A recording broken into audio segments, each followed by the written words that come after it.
Diego Garcia is a British colony. It lies midway between Africa and Asia, one of a group of unique coral islands.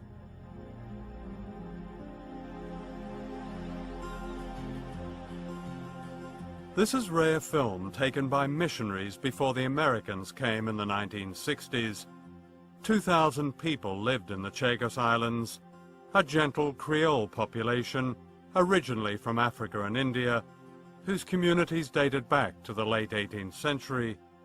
They were thriving villages, a school, a hospital, a jail, a church, a railway, and above all, a benign, undisturbed way of life. Si mon grand-mère Bisaïl, roi naissance le Diego Gracia, mon grand-mère n'est là-bas, mon maman n'est là-bas, moi mon est là-bas, si moi mon fait 6 enfants Diego, et nan di moun qui plus grand que mon grand-mère Bisaïl, qui gagne des enfants là-bas. Le Diego qui plus bon souvenir, nous tu manges, nous tu bois, ils amènent nous pas tu manques non rien. Ils amènent nous pas acheter non rien ici, à part de linge, pour nous mettre l'eau nous. C'est un poule, canard, porc, maintenant mon banniché, quand la mer sec, on allait me prendre m'amène dans la mer avec moi, je t'attrape poisson, je t'amène, je mets devant moi. Unknown to the islanders, all this was about to end. A conspiracy was underway between the governments of Britain and the United States. The year is 1961. In this film, never seen before, the man on the right is Rear Admiral Grantham of the US Navy. His visit to Diego Garcia marked the beginning of a top-secret Anglo-American survey of the island for a military base so vast that it would cost over $1 billion. The Chagos Islands were then governed from Mauritius, 1,000 miles away. When Mauritius got its independence from Britain in 1968, it was on condition that it would lay no claim to the Chagos Islands. Hidden from Parliament and the US Congress, the deal was this. The Americans wanted the island, in their words, swept and sanitized. An entire population was declared expendable. All of them were to be deported.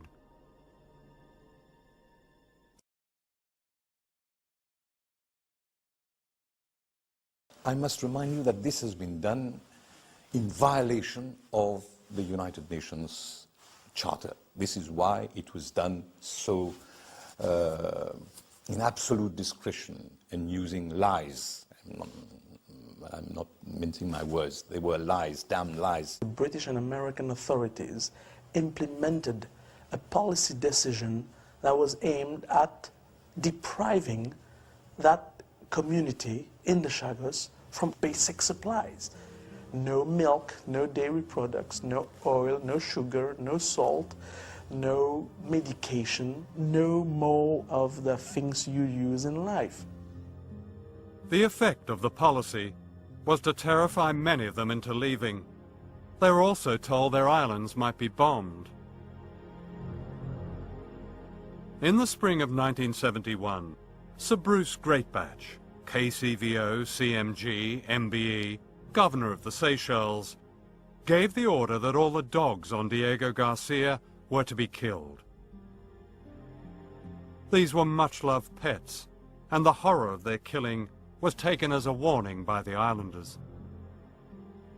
Almost 1,000 pets were rounded up and gassed using the exhaust fumes from American military vehicles. And many of them told me, in no uncertain words, they were told that any objection to the depopulation, they would suffer the same fate. Perhaps the lowest trick was that those islanders needing to go to Mauritius were prevented from returning home. Tout le monde quitte là-bas, mon vini pour venir sur mon bébé, mon retourne dans mon endroit. L'état moi aller mal bureau tard, Il dit, moi bien sagrin, il tape moi les deux. Il dit, moi bien sagrin, Élysée. Pas pour aller encore la base, il finit vendue. Mon bonhomme, tu peux assiser dans le sofa. Il guette moi dans mon figure comme ça, moi tout lit sur les deux bras tombés comme ça. Il y a une congestion en place. Sur la main paralysée, sur la bouche, tout ça là. Lève-lui, amène-lui à l'hôpital. Il me voit ça même à sa congestion là même. The remaining population were summoned to the administrator's office and told that their homeland had been sold, and that those who remained will be loaded onto ships and expelled.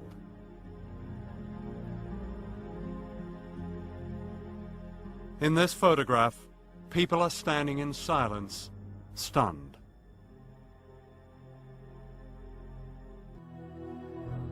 They were forced onto this vessel, the SS Nordwehr. They were allowed to take only one suitcase. Sir Bruce Greatbatch insisted that the horses took pride of place on deck. The women and children were made to sleep in the hold on a cargo of bird fertilizer, bird shit. Nous-mêmes qui sommes animaux, nous-mêmes ban gauchins, femmes, enfants, nous qui sommes animaux, l'eau vert. The first port of call was the Seychelles, where they were herded from the boat. From here they were marched up the hill to a prison that has since been demolished. They were kept in cells until they were transported to Mauritius.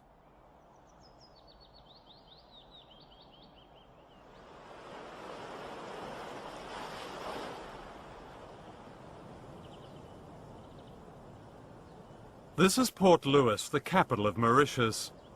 Here they were dumped on the docks, bewildered and terrified.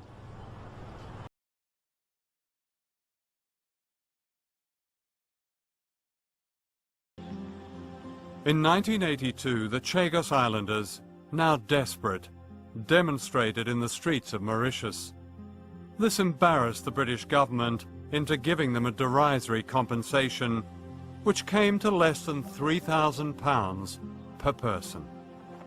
This didn't even pay their debts, and to get this money, many believed they were tricked into signing away their right to return home. It was entirely improper, unethical, dictatorial to have the Chagosian put their thumbprint on an English legal drafted document where the Chagosian, who doesn't read nor speak any English, let alone legal English, is made to renounce basically all his rights as a human being. Renouncing their rights was precisely what the British government wanted them to do. They could then be forgotten. That same year, the government spent £2 billion defending the rights of the Falkland Islanders, who are white.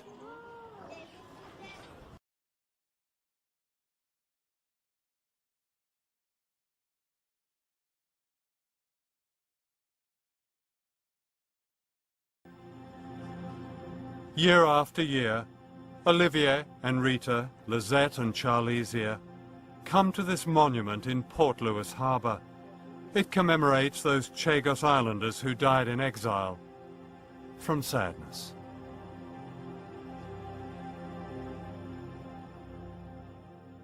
Il est bien sacriant, il est bien faire les cœurs faire mal. Et bon Dieu, pour punir les autres, ça qualité matière qu'ils autres peuvent faire nous souffrir. Il est bien si bien, madame.